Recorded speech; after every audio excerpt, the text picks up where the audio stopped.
Do like Daniel did in verse 8 of chapter 1.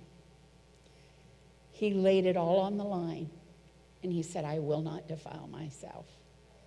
I will serve the king, I will function in government, but I will not defile myself. Don't give your faith away to placate the culture. Be men and women of courage. And I'll tell you why. Because in verse 9, there's breakthrough coming. Now God had caused the official to show favor and sympathy to Daniel. Even though he was in the king's palace, he didn't have to give up his faith. God gave courage. But here's the other jewel I'm finding. God did not intervene until Daniel made a decision. And he drew in verse 8 that line in the sand and said, I won't defile myself. And the moment he did that, God said, I'll give you breakthrough. The things you've been asking God to do for years. You choose to stand true to me, and I will defend your cause. I will defend your cause. We always want favor from God, and we should ask for favor. But I think we need to be reminded we need to be sold out. We have lots of opportunity to do church the same way. But God used Daniel, and I think Daniel, when he was encountering that, he was probably 16.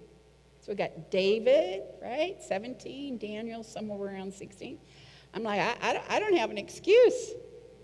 Come on, girl, get your boots on. Put your army boots on. Put your army boots on. And Daniel remained consistent to the Lord. In Daniel 3:17, he had drawn the line in the sand, and he found himself, because he would not comply with the government wanted him to comply with, he was in the furnace. We all know the story of Shadrach, Meshach, and Abednego, right? They're looking in, I see a fourth. I see a fourth. Yeah. God came in. Move on to Daniel 6. By now, Daniel is about 85 years old. The nation had made a decree, which we would call in modern terms a law, that you couldn't pray. You could not pray outside or to be heard. In Daniel 6:10, you know what Daniel decides to do? They would pray 3 times a day. He goes home to pray. But you know what? Now Daniel's 85. He's gaining some strength. He opens up the windows and starts praying.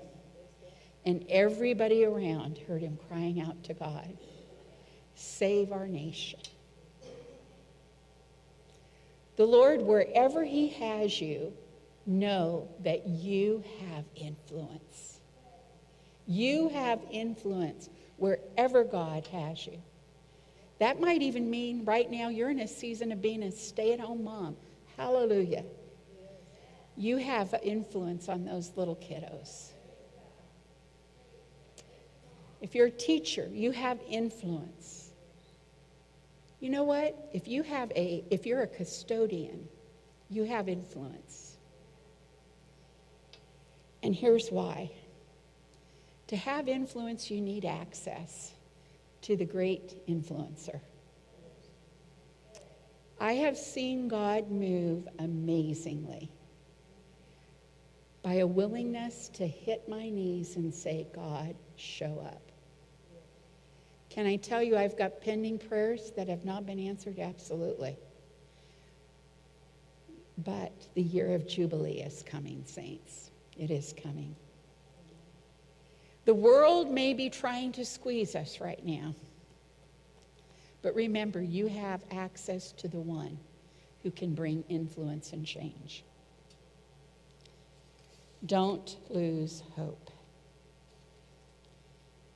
Take a stand. What you decide today will determine your tomorrow.